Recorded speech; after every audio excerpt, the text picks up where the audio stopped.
He was a strong man. The Undertaker stood across the ring from men who could break bones with their hands. He stared down giants who weighed more than two people put together. He lived through fights that left blood on the mat, and marks on his body that never went away. For 30 years, Mark Calaway became a legend by never giving up. But even legends have limits. Even the Deadman felt pain. The Undertaker just told us his hardest foes, not his best matches, not the ones that made him a star or proud, the hardest ones. The ones who hurt him the most. The ones who made him wonder if he could finish the fight. The ones who took a piece of him in that ring. At the top of that list sits Yokozuna, the man the Undertaker himself called his hardest foe ever. Over 550 pounds of pure heavyweight. Every slam was a battle. Every move could cause harm. Every night fighting Yokozuna meant waking up the next day, feeling like a truck ran over his back. But what does being tough really mean when even the Phenom says, "These men almost broke him"? This is not a party. This is a look at pain. A look at what wrestling asks from those who would not quit. The Undertaker's hardest foes were not just skilled workers. They were unsafe. They were wild. They were the kind of men who made even the Deadman ask if tonight would be the night his body finally gave out. The Undertaker always split his best foes from his hardest ones. Shawn Michaels gave him his most artful matches. Triple H made his most feeling stories. But those men are not on this list for their stories. They are on it for the body price they asked. They are on it because working with them meant picking pain over safety. They are on it because every meeting left, the Undertaker adding, up the cost of being unbreakable. Wrestling fans see the show. They see the drama and the titles and the moments that live forever in videos. But under every famous career is a darker fact. The fact of broken bodies. The fact of men who pushed too far and paid with their health. The fact that being tough in pro wrestling often means living through foes who blur the line between act and real hurt. The Undertaker faced them all. The unmoving giants who crushed his joints with their weight. The real fighters who brought true combat into a planned world. The crazy men who gave up their own bodies and asked he do the same. The Iron Men who just would not stay down no matter how hard he hit them. This list shows something darker than respect. It shows the parts of ruin. It shows how 30 years of facing the hardest men in wrestling, history slowly took apart even the strongest worker who ever lived. From the smothering weight of wrestling super heavyweights to the mind, fear of facing real shooters to the spirit-breaking long fights that set his last years. The Undertaker's hardest foes show a trip through pain itself. These 10 men did not just test the Undertaker. They hurt him. They took something from him he could never get back. And in knowing who hurt him most, we know the true price of being the last outlaw in a business built on giving up. Please help us honor this deep story. Hit like, subscribe for more real talk, and share this with every wrestling fan you know. 10. The Iron Man, Randy Orton. The list starts at number 10 with a man who shows the new change of toughness. Randy Orton was not the biggest foe the Undertaker ever faced. He was not the most real fighter. He did not bring the hardest hits or the most unsafe name. What Orton brought was something more sneaky. He brought certainty. Orton was the Iron Man, the worker who took hits that would end other careers and come back the next night like nothing happened. He showed a different kind of bad dream for the Undertaker, not the bad dream of being crushed or made to quit or knocked out. The bad dream of fighting someone who simply would not stay down. Their battles came late in the Undertaker's career when his body was already a pile of surgeries and sore joints.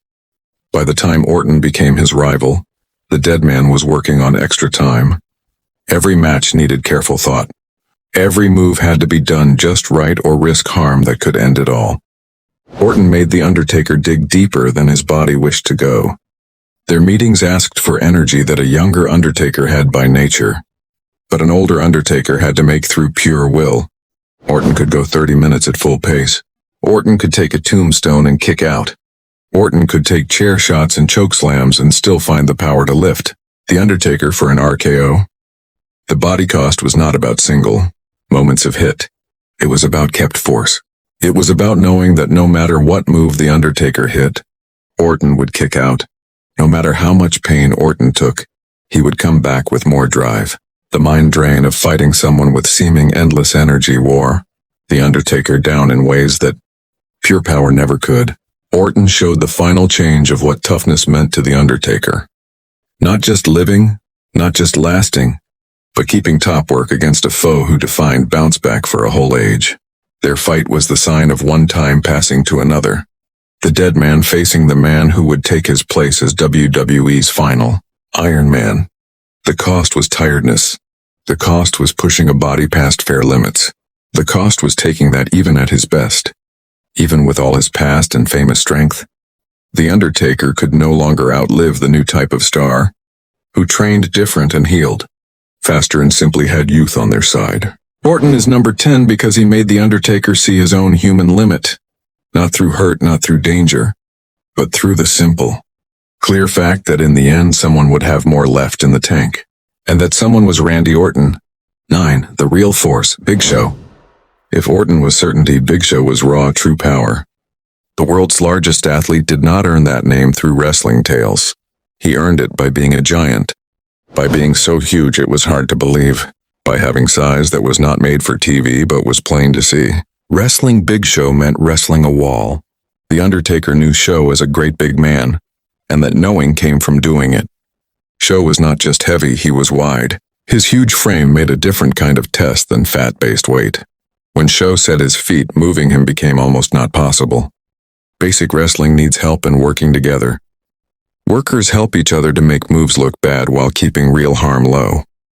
But when a foe has true giant size, that help becomes a fight. Show could block moves without even trying. His natural size meant that if Show did not want to go up for a slam, the Undertaker had to use every bit of strength to make it happen.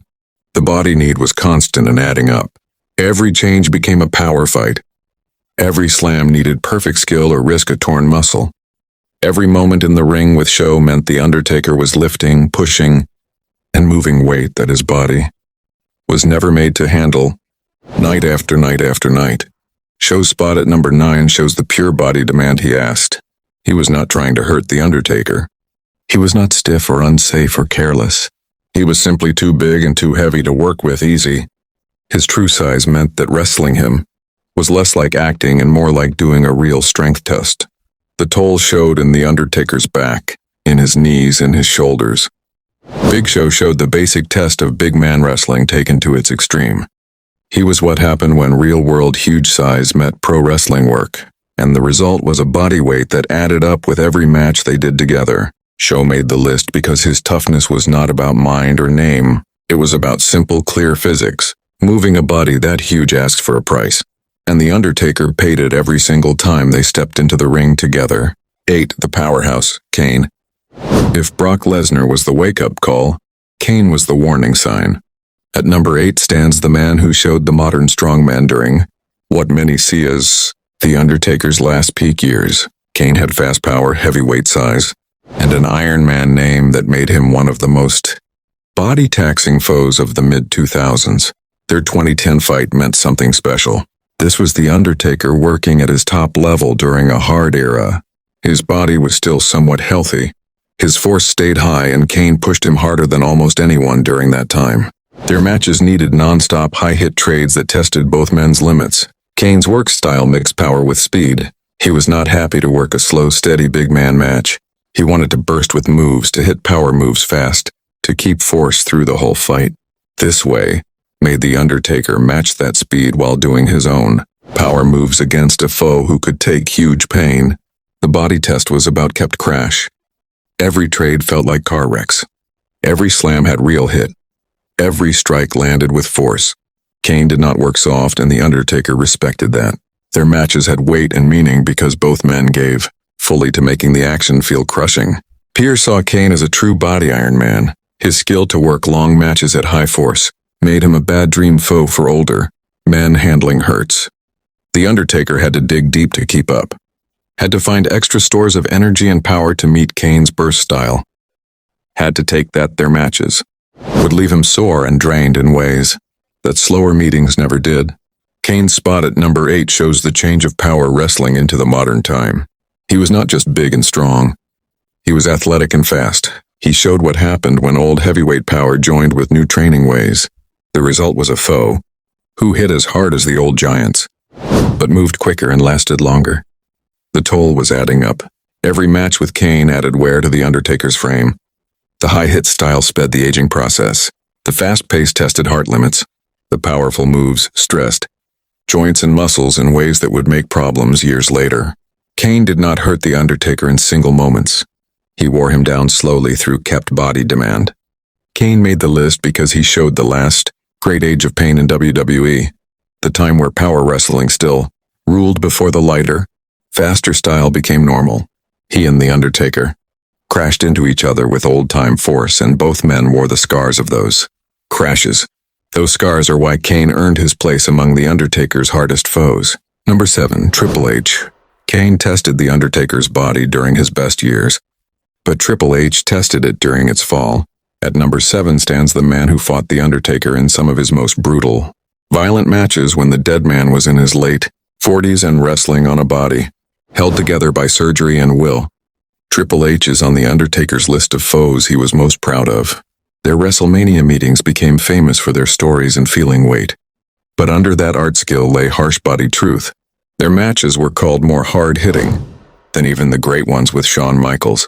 They were made for most tiredness and painstaking. The body test was about lasting at the worst possible time. By the time The Undertaker and Triple H had their most known meetings, the Deadman was working once a year at WrestleMania. His body needed months to heal from each match. His hurts added up faster than they fixed. And yet he agreed to work 30-minute wars with one of the stiffest workers in the business. Their Hell in a Cell and no-holds-barred matches were tests in controlled cruelty, chair shots that shook heads, table spots that pressed spines, long parts that pushed both men to the edge of being knocked out. Triple H did not ask for safety, and The Undertaker did not offer it. They agreed to hurt each other in the name of making famous moments. The end of an era match showed the body toll. Both men were old in their 40s. Both carried decades of hurts. Both knew this might be their last meeting, so they pushed harder than sense said. They gave pain that their bodies could not properly take. They made a masterpiece that cost them pieces of themselves they would never get back. Triple H's spot at number 7 shows the special test of working hard matches during body fall. Facing Triple H in 2001 would have been hard but doable. Facing him in 2011 and 2012 was close to crazy. The Undertaker's body simply was not made to live through that force anymore. But his pride and his promise to the business asked he try anyway. The toll was terrible. The matches with Triple H sped up. The Undertaker's body fall. They made him work past safe limits. They put show over self-care. And while fans recall the greatness, the Undertaker's body recalls the price. The pain that stayed for months. The healing that took longer each time. The seeing that he was giving up. His after-wrestling life quality for moments that lasted less than 30 minutes. Triple H made the list because he showed the tiredness test time. The time when toughness meant living through matches that should not happen. When pride beat common sense. When The Undertaker and his fiercest rival agreed to wreck each other slowly. In public, beautifully, sadly. Their matches were not just hard.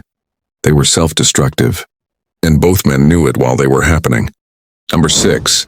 The real fighter, Ronda Rousey. If Yokozuna was pure too much force, Ronda Rousey was exact planned danger. At number 6 stands the person who brought real mixed martial arts into main wrestling before most fans even knew what that meant. Rousey was not playing a tough guy. She was a UFC champion. She was an Olympic medalist. She was a world-class armbar expert who could really hurt you if things went wrong. Rousey showed a change moment in wrestling history. Before her, toughness meant being big or stiff or willing to take pain. After her, toughness meant being able to really fight. Rousey's being in WWE during a new time made everyone work different. Her real past made a mind weight that pure wrestlers never felt. For The Undertaker, facing Rousey meant facing real fight ways. Rousey's armbars were not wrestling holds made to look painful. They were moves that could tear ligaments if done wrong. Her strikes came from fight training, not wrestling training. Her ground game was built on real grappling systems made to stop foes. The body test was about constant watch. The Undertaker could not let himself make place mistakes. He could not let Rousey get certain holds. He had to keep full care of where his arms and legs were and how Rousey might use them. The mind energy needed to work, safely with a real fighter added, tiredness beyond the body needs. Rousey's wild name added another layer. Stories spread about her force and her temper. While Rousey was pro, the knowledge that she had real fight skill made stress. The Undertaker had to trust that Rousey would keep control, that she would not put holds on too hard, that the line between act and real fight would stay clear. The toll was mind as much as body. Facing Rousey meant taking that this was not just cooperative show art, this was controlled hurt involving someone who knew how to make hurt real. The stress of keeping that control while giving an exciting match drained The Undertaker in ways that pure power foes never did. Rousey is number 6 because she showed the future of toughness in wrestling. She showed that real fight skills would become more important. She made The Undertaker change his way and see that toughness no longer just meant size and power. It now meant real fight skill. And facing real fighters meant taking new kinds of danger that past ages never had to think about. Number 5, the violent giant, King Kong Bundy. Big Show was strong, but King Kong Bundy was violent. Chris Pallies did not just have heavyweight power. He made it a weapon. Bundy was known through wrestling as one of the stiffest workers in the business. His hits landed. His clotheslines left marks. His splashes drove foes into the mat with crushing force. The Undertaker knew of Bundy's bad meetings with other wrestlers. He knew what it meant to face a man who blurred the line between act and real fight. Bundy believed in keeping the business by making wrestling look real. And the way he made it look real was by making it hurt. Their matches were brutal, bone-shaking fights. Bundy moved with surprising quickness for a man his size. But his moves were pure pain. He threw his whole 400-plus pounds into every strike. He gave hard hits to the face. He landed splashes that drove the air from The Undertaker's lungs. He worked at a pace that made every part feel like a street fight. The body test Bundy gave mixed the weight problems of Yokozuna with real anger. Where Yokozuna was a huge block to beat, Bundy was a huge weapon trying to hurt you. The mind part added to the trouble. The Undertaker had to be always aware that Bundy's strikes were not pulled, that his moves would leave real harm, that any moment of lost focus could end in a real hurt. Bundy's spot at number 5 shows the change from pure size test to angry power test. He showed the moment when big men stopped being just heavy and started being unsafe. His hard body force made The Undertaker work stiffer himself. To answer with real force, to take that these matches would hurt, and that the pain was the point. The cost was clear. The Undertaker's face showed the marks from Bundy's hits. His body showed the bruises from Bundy's impact. Every match with Bundy meant taking real pain in the name of making wrestling look true. And while fans liked the realness, The Undertaker's body paid the price for that truth. Bundy made the list because he would not work soft. He would not keep his foes safe past the bare least needed to avoid real harm. His toughness was not defensive, it was attacking. And that attack left marks on The Undertaker that lasted long after the matches ended. Number 4, the madman, Mick Foley. But if Triple H showed controlled cruelty, Mick Foley showed madness. At number 4 stands the man whose name is forever tied to The Undertaker's most famous match, Hell in a Cell 1998. The match that changed what violence could look like in wrestling. The match that nearly killed Foley.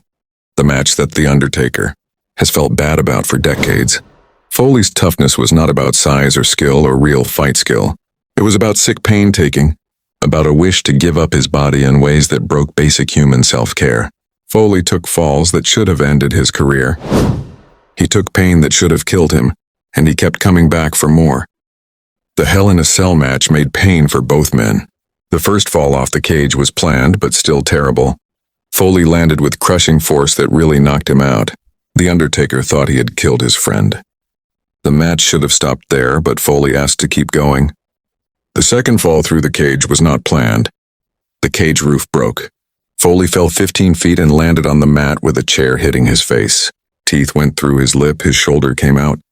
He was really hurt and barely awake, and still the match kept going. The body test Foley gave was moral. How far could The Undertaker push before he crossed from act into real harm? Foley's wish to live through made him unsafe to himself and to his foes. The Undertaker had to make choices in real time about whether keeping the match served the business or just fed blood want. Their fight went past that one match, but that match said everything. It set a standard of cruelty that forever changed high-risk wrestling. It showed that some workers would really die in the ring if let. It proved that toughness could be mental sickness dressed as love.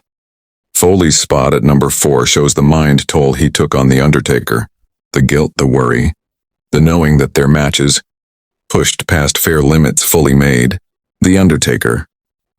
Be more violent than he wanted to be.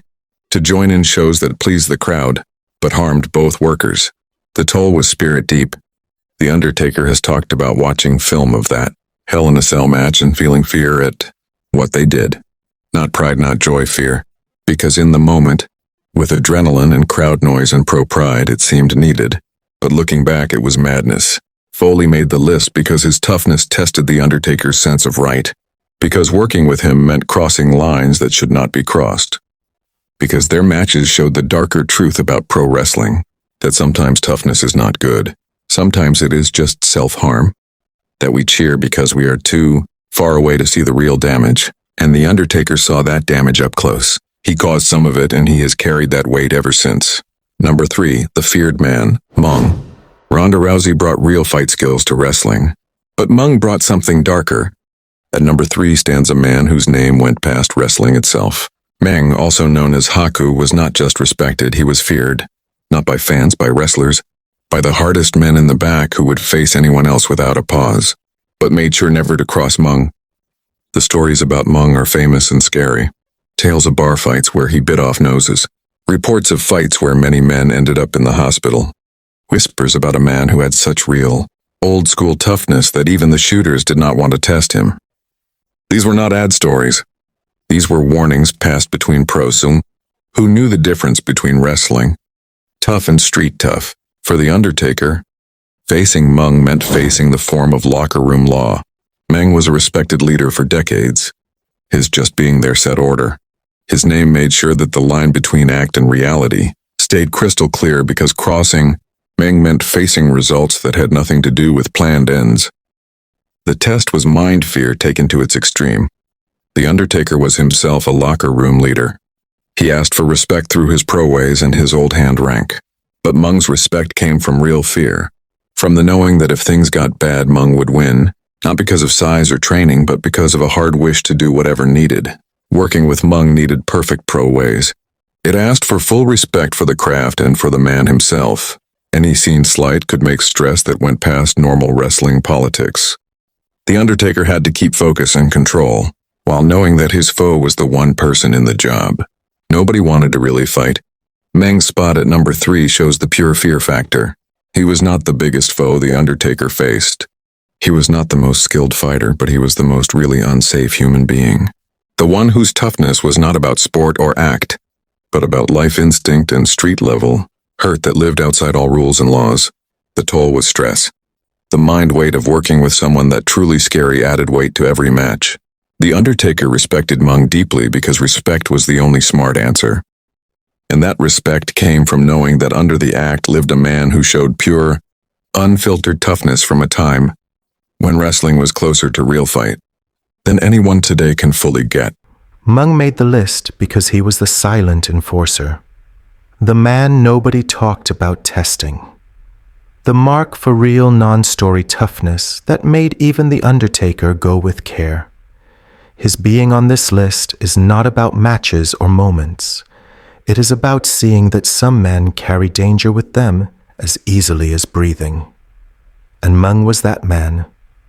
Number 2, the real monster, Brock Lesnar. But if Meng was danger waiting in the dark, Brock Lesnar was danger standing in bright sun, daring you to do something about it. At number 2 stands the most skilled fight athlete The Undertaker ever faced. An NCAOY wrestling champion, a UFC heavyweight champion, a body who mixed size, speed, and real fight skill into a pack that made him as unsafe as any human on the planet. Lesnar showed everything that made modern toughness different from old-school toughness. He was not just playing a monster. He was a real sports monster who could really hurt you. His wrestling skills were real. His UFC title was real. His name for stiff bodywork was earned through years of making foes feel every suplex. For The Undertaker, facing Lesnar meant facing his body better. That is not an insult. It is a fact. Lesnar was younger, stronger, faster, and had real fight skills that beat what The Undertaker learned through pro wrestling. The mind weight of facing someone who could really beat you in a real fight added stress that few foes could match. Their matches were known as very physical. Lesnar's suplexes were not gentle. His strikes landed with real force. His force level was highest from bell to bell. The Undertaker had to match that force while handling a body that was decades older and adding hurts that Lesnar did not yet carry. The famous UFC 121 meeting made their fight even more complex. When The Undertaker showed up at Lesnar's UFC fight, and they shared words, the line between WWE story and real fight stress blurred fully. That moment showed real feelings under a planned fight. It showed that facing Lesnar was not just about acting. It was about proving himself against someone who did well in real fight sports. The final cost came at WrestleMania 30 when Lesnar ended the streak. That moment was not just a story choice. It was seeing that in the end, reality wins. That in the end, the real fighter beats the pro wrestler. That all the mystery and all the character work and all the famous rank cannot beat true sports power forever. Lesnar is number 2 because he made The Undertaker face his own limits. Not just body limits, but thought ones. Lesnar showed the future. A future where fight skills mattered more than wrestling tradition. Where real toughness beat show toughness. Where the dead man's air of being unbeatable could be broken by someone who lived outside wrestling's safe bubble of help. The toll was deep. Facing Lesnar meant taking that his time was ending, that his body could not match this new type of hybrid athlete, that his famous strength would finally break against someone who came at wrestling with fight sport force. Lesnar was not just tough, he was the reality check that ended the dream. And that hurt worse than any suplex ever could. Number 1, the unmovable mountain, Yokozuna. But if King Kong Bundy was unsafe, Yokozuna was too much. At number 1 stands the man. The Undertaker himself named as his hardest foe ever. Not because Yokozuna was mean, not because he was stiff or unsafe or had real fight skills, but because of pure, clear crushing size mixed with real toughness that went past his character. Yokozuna often weighed over 550 pounds. That number is not a story. That is not a stretch. That is the real body truth The Undertaker had to handle many times in their long fight, and that weight made tests that no amount of skill or past could fully beat. Think of the mechanics. The tombstone piledriver is The Undertaker's main move. It needs lifting a foe, turning them over, and dropping to the knees while guiding their fall to keep their necks safe. With a 200-pound foe, it is hard but doable. With a 550-pound foe, it becomes a building problem. The Undertaker had to make enough force to lift that mass. He had to keep perfect balance while turned over with that weight pushing down on his shoulders. He had to guide the fall while keeping both Yokozuna's neck and his own spine safe. One small mistake meant terrible harm to either man, and he had to do this not once, but again and again through their long set of matches. The body toll was adding up and forever. Lifting Yokozuna pressed The Undertaker's spine bones. It stressed his knees past their design limits. It needed using his whole core with such force that hernias became a real risk. Every night, wrestling Yokozuna meant waking up the next day, feeling like his body had been through a car crash. but the test went past just the weight. The Undertaker said it himself. Yokozuna was his hardest foe ever. Not his greatest, not his most skilled, not his most remembered, his hardest. The one who asked the most body-wise, the one who left the deepest mark on his body, the one who proved that sometimes pure size and power make a test that cannot be beaten through skill alone. It can only be lived through. And living through comes at a cost that the Undertaker paid for the rest of his career. The Undertaker's list of hardest foes is not a party of strength. It is a list of damage. Each name shows a piece of Mark Calaway that stayed in the ring after the match ended. This list shows the true price of being the Undertaker. 30 years of facing the hardest men in wrestling history. 30 years of lifting giants and living through shooters and lasting through madmen. If this true story of sacrifice hit you, do something for the legend, smash that like button, comment with respect, share this hard truth, and subscribe to honor the real cost of the ring.